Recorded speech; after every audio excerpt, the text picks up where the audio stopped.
I never imagined that caring for my mother-in-law would unravel the carefully woven fabric of my marriage. But sometimes, truth finds its way through the most unexpected cracks in our lives. "Hannah, it's just for 3 weeks," Mark had said, his bags already packed for his guy's fishing trip to Alaska. "Mom's stable now, and the nurse comes twice a day. You just need to be here in case of emergencies." He kissed my forehead, that familiar gesture that had always made me feel safe, protected. Now it felt like a Band-Aid on a bullet wound. I watched him drive away in his new SUV, leaving me alone in our suburban home with Elaine, his mother, who had been battling late-stage cancer for the past 8 months. The same Elaine who had lived with us for 2 years, who had always treated me with a peculiar mix of politeness and barely concealed disapproval. The same Elaine who now, in her morphine-induced moments of clarity, seemed desperate to tell me something. That first night alone with her changed everything. I was organizing her medication when she grabbed my wrist with surprising strength. Her eyes, usually clouded with pain and medication, were sharp and alert. "Hannah," she whispered, "I need to show you something before it's too late." Her voice trembled, not with weakness, but with urgency. I tried to soothe her, thinking it was another episode of confusion. "Elaine, you need to rest." The doctor said. "No!" The force in her voice startled me. "In my room, behind the mirror, the blue envelope. You need to know. He's just like his father." Those words sent a chill down my spine. Elaine had rarely spoken about her late husband, and Mark barely remembered him. He'd died when Mark was only 6, leaving Elaine to raise him alone. According to Mark, his father had been a successful businessman who died in a tragic car accident. It was a story I'd never questioned, until that moment. I spent that night sitting beside Elaine's bed, watching her drift in and out of consciousness. My mind raced with possibilities. What was in the envelope? What did she mean about Mark being like his father? The questions gnawed at me, but I couldn't bring myself to look behind the mirror. Not yet. It felt like crossing a line, like opening Pandora's box. The next morning, Elaine was back to her usual self, either unaware of or unwilling to acknowledge our midnight conversation. But her words had planted a seed of unease that I couldn't shake. As I went about my daily routine, preparing her medications, helping with her meals, changing her bedding, I felt the weight of that unseen envelope like a shadow over my shoulder. I'd been married to Mark for 12 years. We'd met in college, fell in love over coffee and late-night study sessions, and built what I thought was a perfect life together. He was successful in his real estate development business. I had my small bookkeeping practice that I ran from home, and we had everything we'd ever wanted, except children. That had been a source of tension early in our marriage, but we'd eventually accepted it wasn't in the cards for us, or so I thought. As the days passed, Elaine's condition deteriorated rapidly. The hospice nurse started coming more frequently, and I noticed she often gave me concerned looks, as if she wanted to say something but couldn't. One afternoon, while Elaine was sleeping, the nurse, Jenny, pulled me aside. "Hannah, how long have you been managing the household finances?" she asked, her voice low and careful. The question caught me off guard. "Since we got married." "Why?" Jenny hesitated, glancing at Elaine's door. Has he ever explained where all his business money comes from?" Before I could answer, we heard Elaine calling out in pain, and Jenny hurried back to her patient. But her question joined the chorus of unsettling thoughts that had been growing louder since Elaine's midnight confession. That night, I lay awake in my bed, listening to the quiet hum of Elaine's oxygen machine down the hall. Mark hadn't called in 3 days, claiming poor reception in the Alaskan wilderness. 12 years of trust and love warred with a growing sense of unease in my chest. The mirror in Elaine's room seemed to call to me, its secret burning a hole in my consciousness. I knew that looking behind that mirror would change everything. But as I stared at the ceiling, Elaine's words echoed in my mind. He's just like his father. Sometimes the scariest decisions are the ones we know we have to make. As I finally drifted off to sleep, I made my choice. Tomorrow, I would look behind the mirror. Tomorrow, I would discover what Elaine was so desperate for me to know.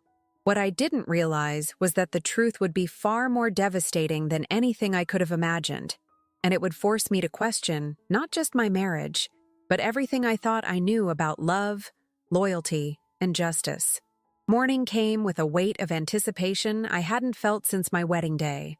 I went through the motions of my daily routine, helping Elaine with breakfast, administering her medications, and waiting for the morning nurse to arrive. Each minute seemed to stretch endlessly as I waited for the right moment to investigate the mirror. When Jenny arrived for the morning checkup, I took the opportunity to slip into Elaine's room. The antique floor-length mirror had been a fixture in her bedroom for as long as I'd known her. It was heavy, ornate, and supposedly a family heirloom. My hands trembled as I carefully pulled it away from the wall, revealing a small alcove that had been cut into the drywall. There it was, a worn blue envelope, thick with what felt like decades of secrets. As I reached for it, Elaine's voice startled me. "You found it." She stood in the doorway, supported by Jenny, her face a mask of grim satisfaction. "Sit down, Hannah. You'll need to." Jenny helped Elaine to her armchair, then quietly excused herself, giving us privacy. I perched on the edge of Elaine's bed, the envelope heavy in my lap. "I've carried this burden for 30 years, Elaine said, her voice stronger than it had been in weeks. "I thought I could take it to my grave, but watching you with Mark, seeing history repeat itself, I can't let another woman's life be destroyed." With shaking hands, I opened the envelope. Inside were newspaper clippings, old photographs, and several handwritten letters. The first article I pulled out was yellowed with age, dated 1991. "Local businessman dies in suspicious vehicle accident." Mark's father's accident, but the word suspicious had never been part of the story I knew. "Keep reading," Elaine urged. The next article made my blood run cold. "Investigation reveals insurance fraud scheme." As I read further, a horrifying picture emerged. Mark's father hadn't simply died in an accident. He had been involved in a complex fraud scheme, selling fake investment packages to elderly clients and pocketing their life savings. The accident that killed him happened the day before he was due to be arrested. "There's more," Elaine said softly. Among the papers was a letter from a detective, dated 6 months after the accident. It suggested that the crash might not have been accidental at all, but the case was never officially reopened. Photos showed the wreckage of the car, and something about the angle of the impact made my stomach turn. "But what does this have to do with Mark?" I asked, though part of me already knew the answer. Elaine's eyes filled with tears. "Look at the bank statements. They were recent, from the past 5 years. At first glance, they seemed normal, but as I studied them more carefully, I noticed discrepancies. Large sums moving through accounts I'd never known about. Patterns of deposits and withdrawals that made no sense for a real estate business. I started noticing things a few months ago," Elaine explained, her voice tight with pain. "The way he talked about his investments, the names of clients that sounded familiar. He's running the same scheme his father did, but this time, he's better at hiding it." My mind raced back to all the times Mark had brushed off my questions about his business dealings, the late-night phone calls he took in his office, the clients I never met. The pieces were falling into place, forming a picture I didn't want to see. "There's something else," Elaine said, pointing to a manila folder at the bottom of the envelope. Inside was a medical report, my medical report from 3 years ago, when we'd been trying to have children. But this version was different from the one I'd seen. According to these results, there had never been anything wrong with my fertility. The room seemed to spin as the implications hit me. He lied about the test results?" Elaine nodded grimly. "He never wanted children, Hannah. He knew they would complicate his plans, make it harder to maintain his lifestyle. So he made sure you thought you couldn't have them." I felt the floor disappear beneath me. 12 years of marriage, of trust, of love, all built on lies. The tears came then, hot and angry, as I remembered all the nights I'd cried over my supposed infertility, all the times Mark had comforted me while knowing the truth. "Why are you showing me this now?" I managed to ask through my tears. Elaine reached for my hand, her grip surprisingly strong. "Because I'm dying, and you deserve to know the truth. But more importantly, because his scheme is bigger this time. The amounts are larger, And the people he's targeting, Hannah, he's going to destroy lives, just like his father did. A sudden noise from downstairs made us both freeze. The front door opening, footsteps on the hardwood floor. Mark's voice called out, "Hannah? Mom? I'm home early." Elaine's grip on my hand tightened. "Whatever you do," she whispered urgently, "don't let him know what you've found. Not yet. Promise me." I quickly shoved the papers back into the envelope, my heart pounding. As I heard Mark's footsteps on the stairs, I slipped the envelope into my waistband, under my loose sweater, and moved the mirror back into place. Just as I stepped away, Mark appeared in the doorway, tanned and smiling from his trip. "Hey, beautiful," he said, moving to kiss me. "Miss me?" I forced myself to smile, to accept his kiss, to act normal while my world crumbled around me. As I looked into his eyes I thought I knew so well, I saw something I'd never noticed before. A coldness, a calculation behind the warmth. "How's Mom doing?" he asked, moving to Elaine's side. "Oh, you know me," Elaine replied, her voice once again weak and frail. "Hanging in there." As I watched them interact, my mind was already racing, forming plans. I had decisions to make, difficult ones that would affect not just my life, but the lives of countless others. But first, I needed proof. Real, concrete evidence that would stand up in court. What I didn't know then was that getting that proof would put me in more danger than I could have imagined, and that the next few weeks would test every ounce of strength and courage I possessed. The next few days were an exercise in self-control I never knew I possessed. Every morning, I'd wake up next to Mark, accept his kisses, and pretend nothing had changed. But everything had changed. Every touch felt like a lie, every "I love you," like a knife to my heart. I started noticing things I'd overlooked before. The way he'd step out of the room for phone calls, always speaking in hushed tones. The locked drawer in his home office that he thought I didn't know about. The names of clients he'd mention in passing that never appeared in the official books I kept for his business. Elaine watched our interactions with knowing eyes, playing her part perfectly. She'd become my unexpected ally in this dangerous game of pretense. During her more lucid moments, we'd talk in whispers while Mark was at work, planning our next moves. "The evidence has to be irrefutable," she told me one afternoon, her voice barely above a whisper despite us being alone. Richard, Mark's father, was almost caught, but the evidence wasn't strong enough.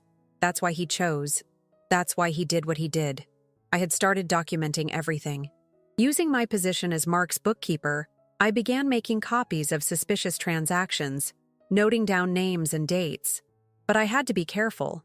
Too many inquiries at once would raise red flags. One evening, while organizing Elaine's medications, she had another revelation for me. "Check the Peterson file," she whispered. Martha Peterson. She was my friend from church. She invested her entire retirement fund with Mark 6 months ago. The next day, while Mark was at a client meeting, I searched his office. The Peterson file was there, hidden among other client documents. But something wasn't right. There were 2 sets of paperwork, one showing a modest investment in a legitimate property development, the other revealing the true nature of the transaction.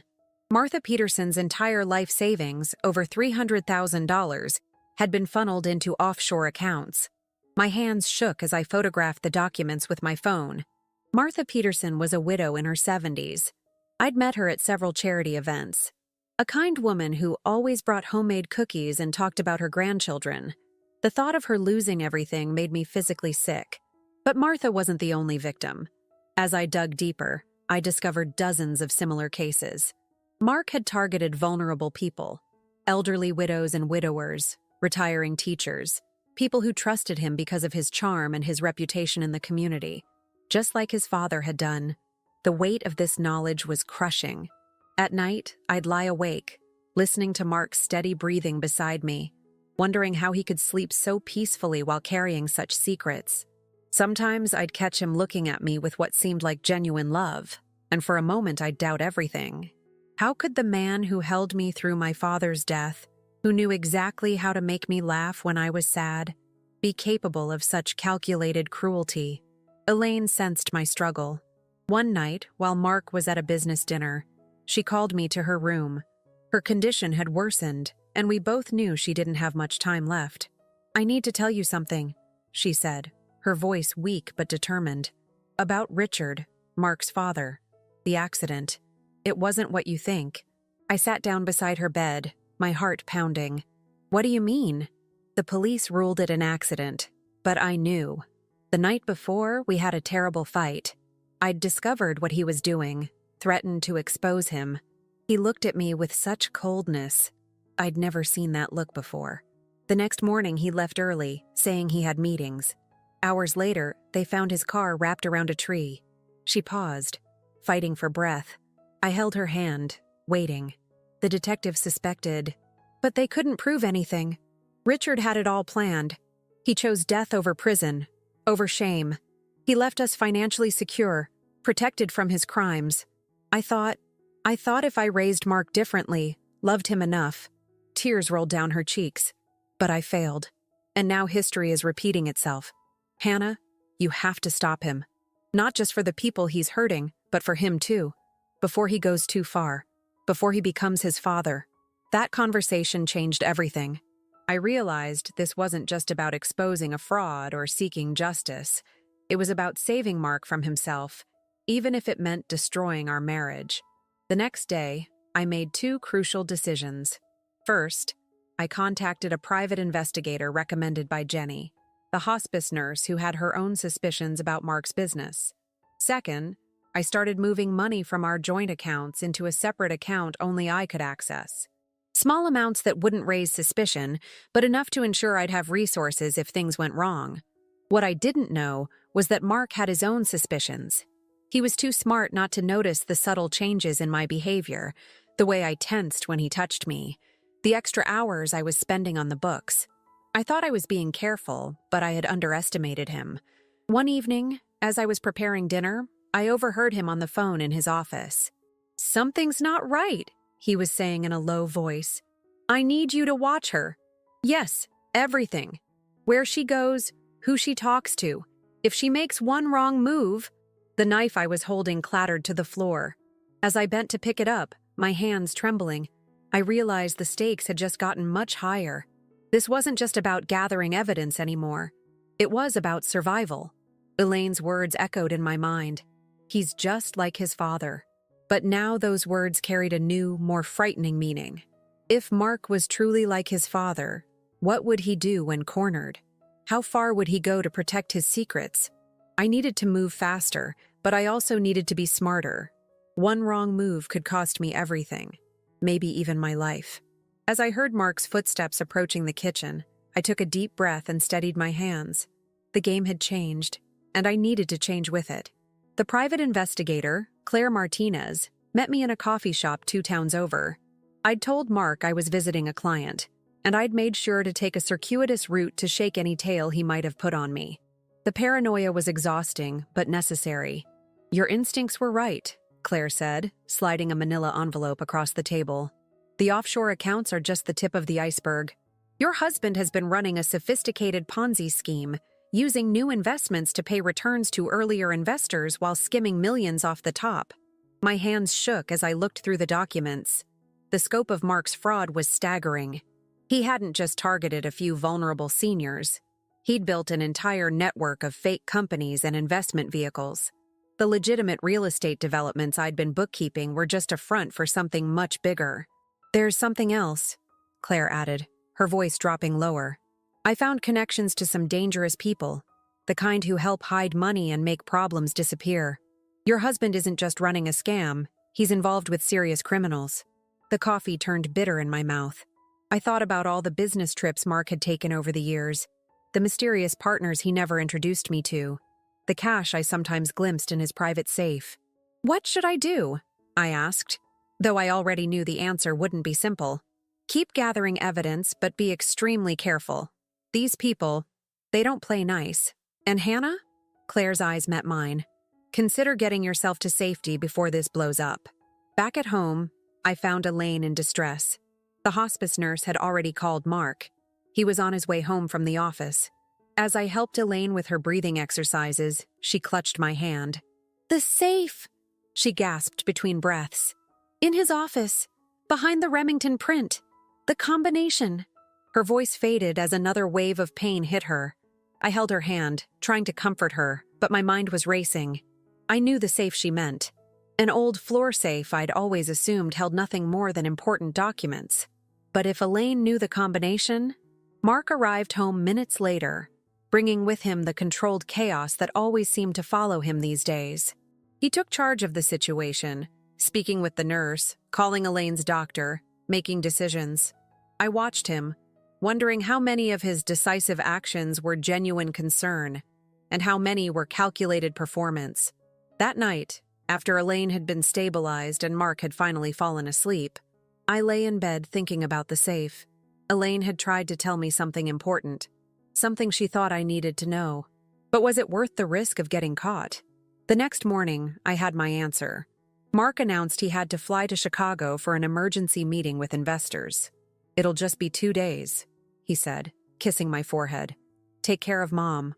As I watched him drive away, I felt a mixture of relief and dread. This was my chance, maybe my only chance, to check the safe. But first, I needed the combination. Elaine was more alert that morning, the new medications helping with her pain. When I brought her breakfast, she motioned me closer. 6/23/91, she whispered. The day he died. My heart skipped a beat. The day Mark's father died. Of course, that would be the combination. Mark's way of honoring his father's legacy, twisted as it was. I waited until the afternoon nurse left before making my move.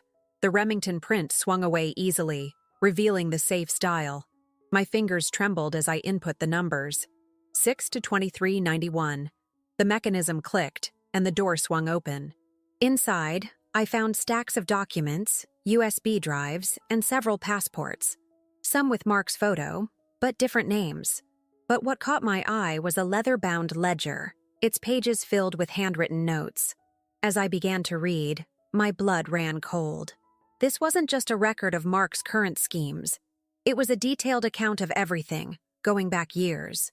Names, dates, amounts, methods. He'd documented every fraud, every theft, every manipulation. And in the margins, he'd made personal notes about his victims, their vulnerabilities, their fears, the best ways to gain their trust. The methodical cruelty of it stunned me. This wasn't just business for him. It was an art form, a game he played with people's lives. And he took pride in it. But the most chilling discovery was on the last page. There, in Mark's precise handwriting, was a list of contingency plans. My name was on that list, along with notes about my potential liability and risk mitigation strategies. The clinical way he discussed possibly having to handle me made my skin crawl. I was so absorbed in the ledger that I almost didn't hear the front door open. Almost. But years of living on edge had sharpened my senses, and I caught the sound just in time. Someone was in the house. Someone who had a key. My heart pounding, I quickly photographed as many pages as I could with my phone, then carefully returned everything to its exact position. I had just closed the safe and replaced the painting when I heard footsteps on the stairs. I slipped into Elaine's room, trying to look natural as I adjusted her pillows. Seconds later, Mark appeared in the doorway. "Hey," he said, his voice casual. "Forgot some documents I needed for Chicago." "Oh," I managed to say, hoping my voice sounded normal. "I thought you'd be halfway there by now." He smiled, but it didn't reach his eyes. "Change of plans. Flight got delayed, so I came back for what I needed." He paused, his gaze sweeping over me. "Everything okay here? You look a little flushed." "Just tired," I said, gesturing to Elaine, who had mercifully fallen asleep. "It's been a long day." He nodded, still watching me. "Well, I'll grab what I need and head out again. Try to get some rest, honey." As his footsteps retreated to his office, I let out a shaky breath. Had he suspected something? Was his return really about forgotten documents? Or was he testing me? Elaine's eyes opened as soon as Mark's car pulled away. "Did you find it?" she whispered. I nodded, unable to speak. The weight of what I'd discovered, combined with the near miss of Mark's return, left me feeling lightheaded. "Now you understand," Elaine said, her voice urgent despite her weakness. "Why we have to stop him. He's not just hurting strangers anymore. He's prepared to hurt anyone who gets in his way, even you. As I sat there, holding Elaine's frail hand, I realized I had crossed a point of no return. The evidence on my phone could destroy Mark's entire operation, but it could also get me killed. I needed to decide my next move carefully. What I didn't know then was that Mark's delayed flight was no accident, and that my time was running out faster than I could have imagined. The next morning, I woke to the sound of Elaine having a severe coughing fit. When I rushed to her room, I found her gasping for breath, her lips tinged blue. I called 911 immediately, then started the oxygen flow higher as we waited for the ambulance.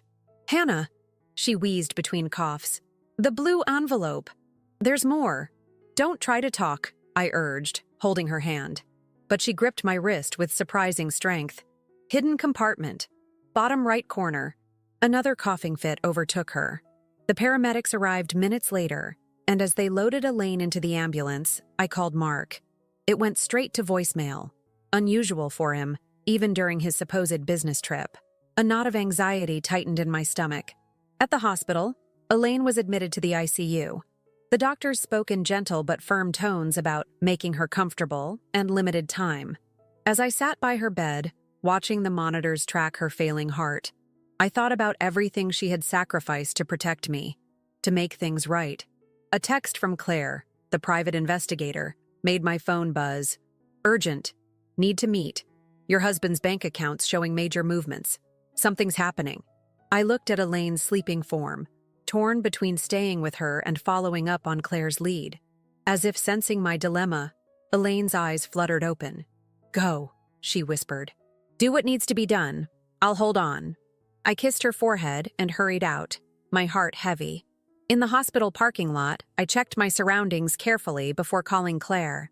"He's liquidating accounts," she said without preamble. "Multiple transfers to offshore locations. Classic preparation for running." My blood ran cold. How long? Days, maybe hours. And Hannah? His flight to Chicago? Never existed. He's been in town this whole time. I ended the call and sat in my car, hands shaking. Mark had lied about leaving town, which meant he knew something was wrong. The pretense of the business trip had been a test, one I'd nearly failed when he caught me near his office. I drove home, mind racing. If Mark was preparing to run, I needed to act fast. But first, I had to find whatever Elaine had tried to tell me about in the blue envelope. The house was quiet when I arrived. I went straight to Elaine's room and retrieved the envelope from its hiding place. This time, I examined it more carefully, running my fingers along the edges until I felt it, a slight ridge in the corner. Carefully, I peeled back the paper, revealing a hidden pocket. Inside was a small key and a handwritten note in Elaine's shaky writing. "Storage Unit 23, City Storage on Maple. Richard's Insurance." My hands trembled as I read the note again. Richard, Mark's father. Elaine had kept evidence from his original crimes, something she'd held on to all these years as insurance. And now she was giving it to me. I grabbed my emergency bag, packed weeks ago when I'd first started gathering evidence, and headed for the storage facility. As I drove, I called Jenny, the hospice nurse who had become a trusted ally. "Can you stay with Elaine?" I asked. "I don't want her to be alone." "Of course," Jenny replied. "But Hannah, be careful." Mark called the hospital earlier, asking about Elaine's condition. He seemed different, cold. The storage facility was nearly empty when I arrived. Unit 23 was in the back corner, away from the security cameras. The key fitted perfectly. Inside, beneath a dusty tarp, I found boxes of documents, old bank statements, letters, photographs. But what caught my eye was a small metal lockbox. Inside were photos I hadn't seen before. Mark's father with men I recognized from my research into Mark's current operation. The same criminal organization, 20 years later. There was also a letter, written by Richard just before his death. It wasn't a suicide note. It was a confession, detailing every aspect of his fraud scheme and naming his criminal associates. He'd written it as leverage, protection for his family. But Elaine had kept it hidden, perhaps hoping she'd never need to use it. My phone buzzed, a text from Jenny. "Mark just arrived at the hospital, asked about you. Something's wrong. He's making the staff nervous. I quickly photographed everything, then packed the most crucial documents into my bag. As I locked the unit, a car engine started somewhere nearby. I ducked behind a row of units and watched as a black SUV I didn't recognize drove slowly past. My phone buzzed again. Jenny, get somewhere safe. Now. Mark just got a call and left suddenly. He was angry. I ran to my car, heart pounding. As I pulled onto the main road, I spotted the black SUV in my rearview mirror. It was following me. For the next 20 minutes, I put to use every evasive driving technique I'd learned from Claire. I took random turns, doubled back, used parking garages to shake the tail. Finally, when I was sure I'd lost them, I headed for the one place I knew would be safe, the women's shelter where I'd been volunteering for years. Lisa, the shelter's director, took one look at my face and ushered me into her office. As I showed her the evidence I'd gathered, her expression grew increasingly grave. "You need to take this to the FBI," she said. "This is way bigger than local law enforcement." "I will," I said. "But first, I need to get back to Elaine. She's dying, Lisa. She gave up everything to help me expose this, and I can't let her die alone." Lisa grabbed my arm. "That's exactly what he'll expect you to do. It's not safe." My phone rang. The hospital. Elaine had taken a turn for the worse. The doctor's voice was gentle but urgent. "She's asking for you. I don't think she has much time." I looked at Lisa, tears in my eyes. "I have to go." She nodded, understanding. "Take my car. I'll call some people. You'll have protection at the hospital." "But Hannah," she gripped my hand. "Be prepared. Mark will be waiting." As I drove toward the hospital, I realized I was heading into a trap. Mark would expect me to come back for Elaine, but I had no choice. I owed her this much, to be there at the end, to promise her that her sacrifice wouldn't be in vain. What I didn't know was that Mark had already set his endgame in motion, and that the next few hours would test every ounce of strength and courage I possessed. The hospital parking garage was eerily quiet when I arrived. I parked Lisa's car on the 3rd level, away from the entrance, and took a moment to send the evidence to multiple secure email addresses Claire had set up. At least if something happened to me, the truth would still come out. My phone buzzed with a text from Jenny. "He's here. 4th floor waiting room. 2 men with him I don't recognize." I took the service elevator to the 5th floor, then walked down the back stairs to the 4th. Years of working with domestic violence survivors at the shelter had taught me to always have an escape route. As I approached Elaine's room, I could hear voices from the waiting area around the corner.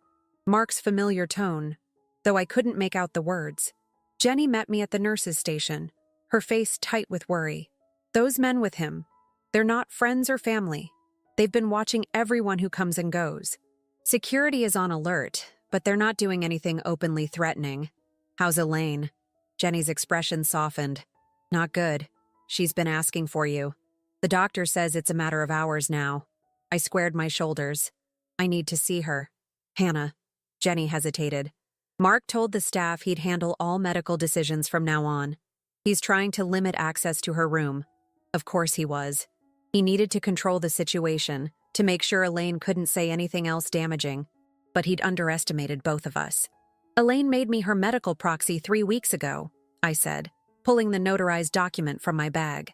"We did it the day after she showed me the blue envelope. She knew this might happen." Jenny's eyes widened slightly as she reviewed the paperwork. Then she nodded. "All business. I'll handle the paperwork with administration. Go to her. I'll make sure you're not disturbed." I slipped into Elaine's room, my heart breaking at the sight of her. She looked so small in the hospital bed, surrounded by machines tracking her failing vital signs. But when she opened her eyes and saw me, her face lit up with a strength I didn't expect. "You came back," she whispered. Of course I did. I took her hand, trying to warm her cold fingers between mine. "I found everything at the storage unit. The photos, the letter, all of it. It's safe now." She squeezed my hand weakly. "Mark? He's here. In the waiting room."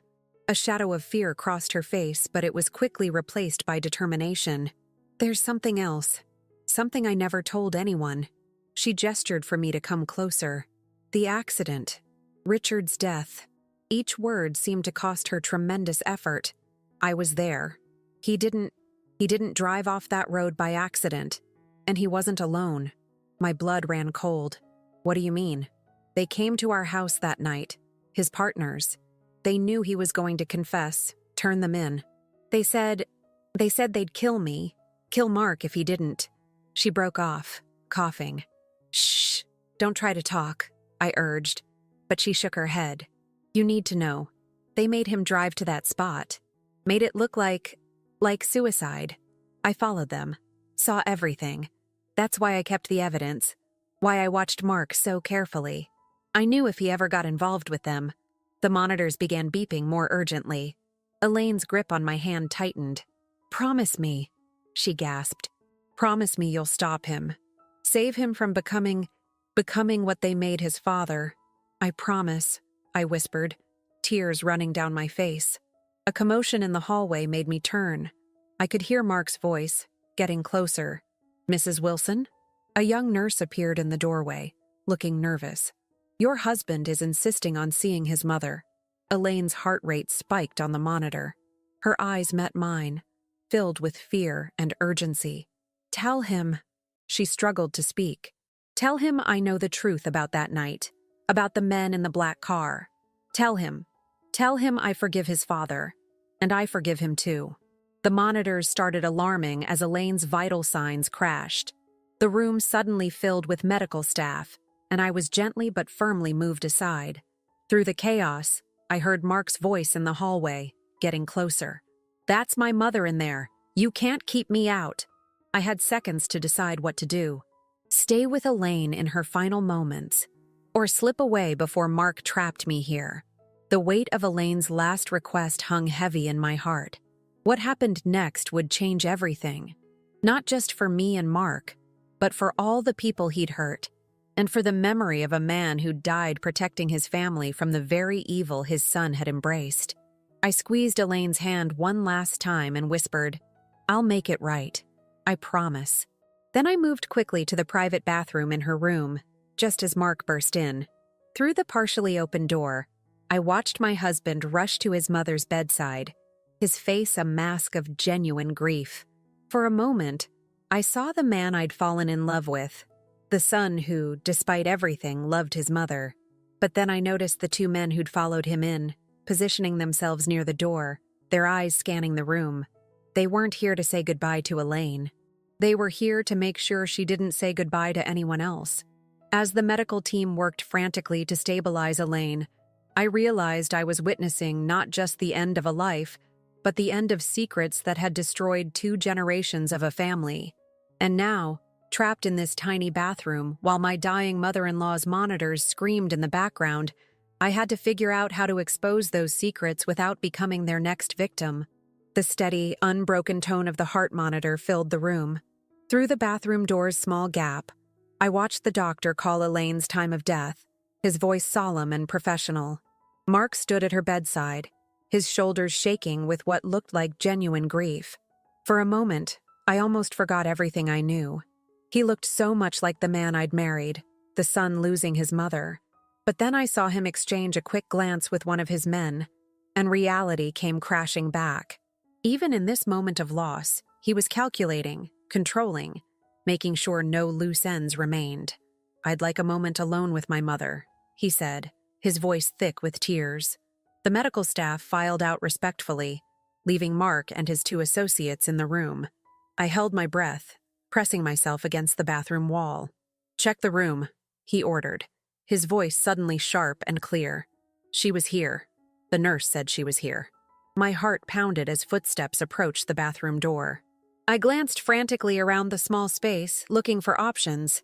The window was too small to climb through, and the only other exit was through the door they were about to open. Then I remembered something Jenny had told me during one of our late-night conversations about hospital procedures. In the ICU, she'd said, every bathroom has an emergency pull cord. One pull, and security comes running. No questions asked. The footsteps were right outside the door now. I reached up and grabbed the red cord hanging beside the sink. The door began to open. I pulled. Alarms blared throughout the floor. The sound of running feet and shouting voices filled the hallway. The bathroom door slammed shut again as Mark's men reacted to the chaos. "What the hell?" I heard one of them say. "Security's coming," the other one warned. "We need to move." "Find her," Mark snapped. "She has to be here somewhere. Search the hole." "Sir!" A new voice. "Hospital security. We need to clear this room immediately. We have an emergency situation." "This is my mother's room," Mark protested. "I have a right—" "Sir, this is a code blue situation. Everyone needs to evacuate this floor now. No exceptions." More security officers arrived, their authoritative voices brooking no argument. I heard shuffling feet, protests, and finally the sound of people leaving the room. I waited 5 more minutes, counting every second, before slowly opening the bathroom door. The room was empty except for Elaine's still form on the bed. I moved to her side, taking her cold hand one last time. "Thank you," I whispered, "for everything." I knew I had minutes at most before Mark realized he'd been tricked. I pulled out my phone and called the one person I knew could help. "Claire? It's time. Send everything to the FBI contact, and I need an exit route from County General, 4th floor, North Wing." "Already on it," she replied. "Jenny called me. There's a service elevator at the end of the hall, past the supply room. Security will be focused on the main exits. Get to the basement, head for the loading dock. I'll have someone waiting." I slipped out of the room, trying to look casual as I walked past the nurses' station. Most of the staff were still dealing with the aftermath of the false alarm, giving me cover to move unnoticed. The service elevator was where Claire said it would be. As I waited for it to arrive, I heard Mark's voice echoing from the main hallway, angry now, demanding to know what was going on. The elevator doors opened. I stepped in, pressed B for basement, and watched the doors close just as I heard footsteps running toward me. The basement was dimly lit and eerily quiet. I followed the signs to the loading dock, my footsteps echoing on the concrete floor. Every shadow made me jump. Every distant sound sent my heart racing. "Hey!" A voice behind me. I started to run. "Hannah, wait!" It was Jenny's voice. I turned to see her emerging from a side corridor. "This way, quick!" She led me through a maze of storage rooms and maintenance areas, finally pushing open a heavy door that led to the loading dock. A hospital supply truck was idling there, its driver, a woman I recognized from the shelter, waving us over. "Get in," Jenny urged. "Lisa arranged it. They'll think you're just another hospital delivery." I hugged her quickly. "Thank you. For everything." "Go," she said. "The FBI will be here soon. Mark won't be able to hide anymore." As the truck pulled away from the hospital, I finally let myself breathe. In my bag were copies of all the evidence. Richard's confession, Mark's ledger, the photos, everything the FBI would need. More copies were already on their way to the authorities through Claire's secure channels. My phone buzzed, a text from an unknown number. "I hear you have quite a story to tell. Special Agent Roberts, FBI. Ready when you are." I looked back at the hospital, growing smaller in the distance. Somewhere in there, Mark was realizing his carefully constructed world was crumbling. Just like his father 30 years ago, he'd underestimated the strength of the women in his life. Elaine had died protecting me, making sure the truth about both father and son would finally come to light. I touched the blue envelope in my bag, thinking of her courage, her sacrifice, her final act of love, not just for me, but for her son too. She'd tried to save him the only way she knew how, by forcing him to face the truth before he went too far to come back. The truck turned onto the highway, heading toward the FBI field office where Agent Roberts was waiting. I thought about all of Mark's victims, Martha Peterson, the other seniors, all the people who'd trusted him. They would finally get justice. As for me, I was finally free. Free from lies, free from pretense, free from the weight of secrets that had nearly crushed me. I had no idea what the future held, but for the first time in months, I wasn't afraid to face it. Elaine's last words echoed in my mind. I forgive him too. Perhaps that was her final gift, showing me that even in the darkest moments there's room for forgiveness. Not to excuse the wrongs done, but to free ourselves from their power over us. The setting sun painted the sky in shades of orange and purple as the truck headed east. Ahead lay uncertainty, challenges, probably danger too. But I was ready. Elaine had shown me what real strength looks like. Now it was my turn to use it. The FBI field office was nothing like the sleek buildings you see in movies. It was a plain government building with fluorescent lighting and worn carpet. But as I sat in the interview room with Agent Roberts and her team, I felt safer than I had in months. "The evidence you've provided is compelling," Agent Roberts said, spreading out the documents on the table. "But what makes this case particularly significant is the connection between your husband's operation and his father's old associates. We've been tracking this organization for years." I thought about Elaine's final revelation. His father was murdered, you know. Elaine saw it happen. Agent Roberts nodded grimly. "We suspected as much, but could never prove it. Your mother-in-law's testimony would have been crucial, but now—" She paused, studying me carefully. "Are you willing to testify about what she told you?" "Yes," I said without hesitation. "But there's something else you need to know." I pulled out my phone and played them the recording I'd secretly made in Elaine's hospital room, her final confession about witnessing Richard's murder. I'd activated the recording app when I first entered her room, knowing it might be my last chance to document her story. The agents exchanged significant looks. "This changes everything," Roberts said. "We can reopen the Richard Wilson case. And with the evidence you've gathered about Mark's current operation," she straightened the papers on the table. "Mrs. Wilson, we're going to need to place you in protective custody." The next 48 hours passed in a blur. I was moved to a safe house while the FBI executed search warrants on our home, Mark's office, and several other properties. Claire's investigative work had given them everything they needed to move quickly. Jenny kept me updated through secure channels. Mark had been arrested trying to board a private plane to the Cayman Islands. His 2 associates had been caught at the Canadian border. The organization was unraveling faster than anyone had expected. But the real shock came when the FBI forensic accountants finished their preliminary analysis of Mark's records. The scope of his fraud was staggering. Over $50 million stolen from hundreds of victims, many of them elderly or vulnerable. The detailed documentation in his ledger proved to be his undoing. His meticulous record-keeping had created an ironclad case against him. 6 days after Elaine's death, I sat in a different interview room, this time facing Mark across a table. His lawyer had arranged the meeting, claiming Mark wanted to cooperate, to make things right. I agreed to see him only because I needed answers. He looked different, smaller somehow, without his expensive suit and practiced charm. The orange jumpsuit didn't help. "Why?" I asked simply. He stared at his hands for a long moment. "I thought I could do it better than him," he finally said. "Dad was sloppy. Got caught. I thought I was smarter." He laughed bitterly. "Turns out Mom was smarter than both of us. She tried to save you," I said. "Even at the end, she was trying to protect you." His eyes met mine, and for the first time, I saw real emotion there. "She told you about that night, didn't she? About what really happened to Dad?" I nodded. "I always wondered." He swallowed hard. "I used to hear her crying at night, but she never told me why.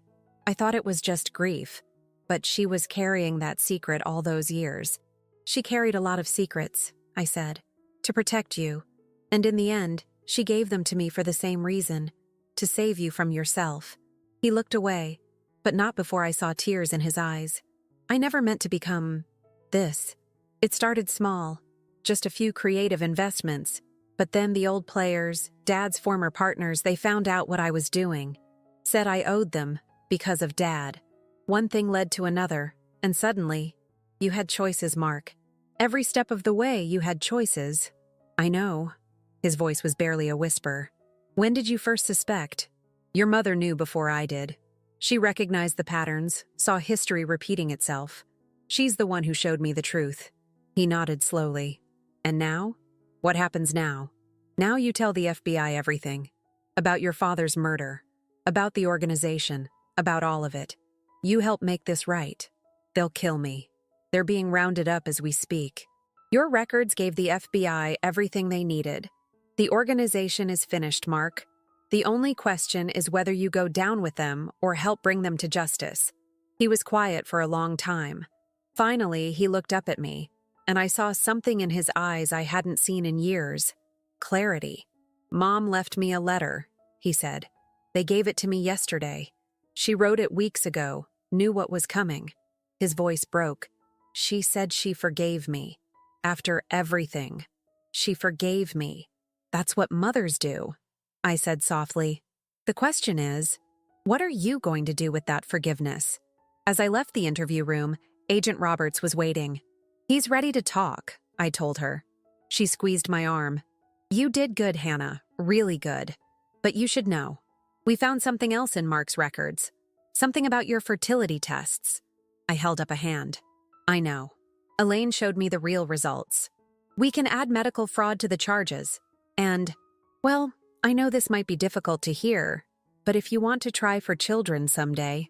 I thought about the little girl I'd always dreamed of having, the dream Mark had stolen from me with his lies. "Maybe someday," I said. "But right now, I need to focus on helping Mark's victims get justice, starting with Martha Peterson."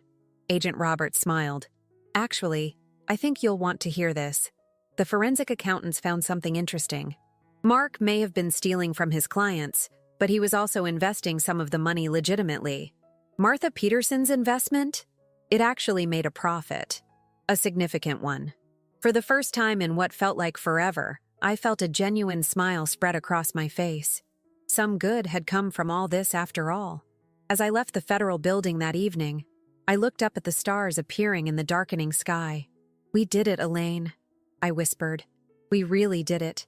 My phone buzzed. A text from Jenny. "Martha Peterson's asking about you. Says she's cooking dinner tomorrow night. Interested?" I thought about Elaine's last wish, not just to expose the truth, but to save her son, to break the cycle of secrets and lies that had destroyed 2 generations of her family. Maybe that's what justice really looks like. Not just punishment, but restoration, healing. "Count me in," I texted back. It was time to start building something new from the ashes of the old. 1 year later, I stood in front of Elaine's grave, placing fresh flowers beside the headstone. The autumn breeze rustled the nearby trees, carrying with it the scent of approaching winter. So much had changed since that desperate night in the hospital. Mark had pleaded guilty to all charges, his testimony helping the FBI dismantle the entire criminal organization. The investigation had uncovered decades of fraud, leading to dozens of arrests across 3 states. More importantly, most of the victims' money had been recovered. Mark's detailed records and legitimate investments had made that possible. Martha Peterson had not only recovered her investment, but had used the profits to start a foundation helping elderly fraud victims.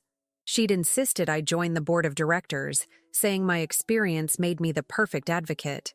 We'd become close friends, sharing weekly dinners where she'd tell me stories about Elaine from their church days. "Your mother-in-law was always looking out for others," she'd told me one evening. Even when she was suffering herself, she never stopped caring. The criminal trials had made headlines for weeks. I'd testified about Elaine's final confession, about Richard's murder, about the decades of corruption and cover-ups. Mark's former associates had turned on each other, each trying to save themselves. In the end, justice had been served. Not just for Mark's victims, but for Richard as well. I visited Mark once more before he began serving his 15-year sentence. He'd looked older, but somehow lighter, as if unburdened by the weight of his secrets. "I found Dad's old journals," he'd told me. "The ones from before. Everything. He was different then, before those men got their hooks into him. Mom tried to tell me, tried to warn me I was heading down the same path, but I wouldn't listen. She never gave up on you," I'd replied. "Even at the end, she was trying to save you." He'd nodded, tears in his eyes. "I know. I'm starting therapy here in prison, trying to understand why I made the choices I did, why I became..." He'd paused. "I don't expect forgiveness, but I want to honor Mom's memory by at least trying to be better." Now, standing at Elaine's grave, I thought about the strength it had taken her to carry those secrets for so long, to watch history repeating itself with her son, and still maintain hope that truth and justice would prevail. Jenny appeared beside me, carrying her own bouquet. We'd remained close friends, our shared experience creating a bond that went beyond ordinary friendship. She'd been my rock throughout the trials, and now she was my partner in a new venture. The new support group starts next week, she reminded me. 10 women, all survivors of financial abuse. They're eager to meet you.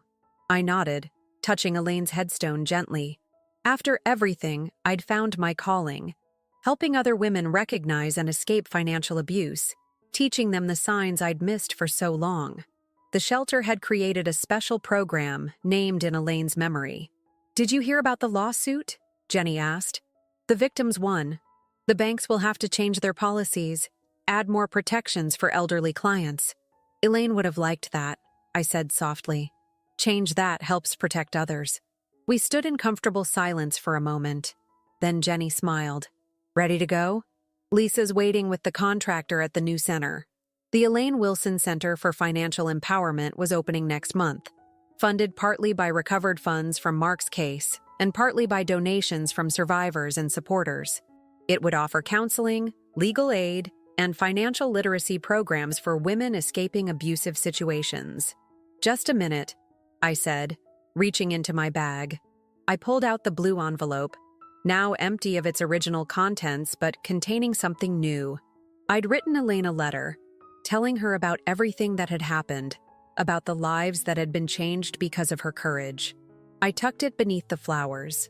She'd taught me that sometimes the most powerful act of love is telling the truth, no matter the cost.